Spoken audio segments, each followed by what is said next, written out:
How do you define beauty? Is it in the way the sun rises over the crest of crystalline waves beneath the fresh morning air? Does it take your breath away when you take it in? Is it in the way you can feel the warmth of a fire's glow as the sun brushes against your skin? Or is it simply all in the details?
And when does beauty define excitement? When it's at your doorstep and around every corner.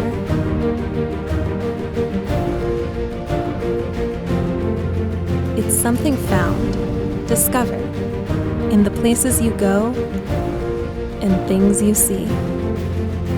It's an experience that holds you when you least expect it.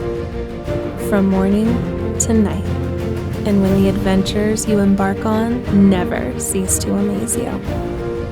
How do you find a home away from home? Where you'll see blue for years to come.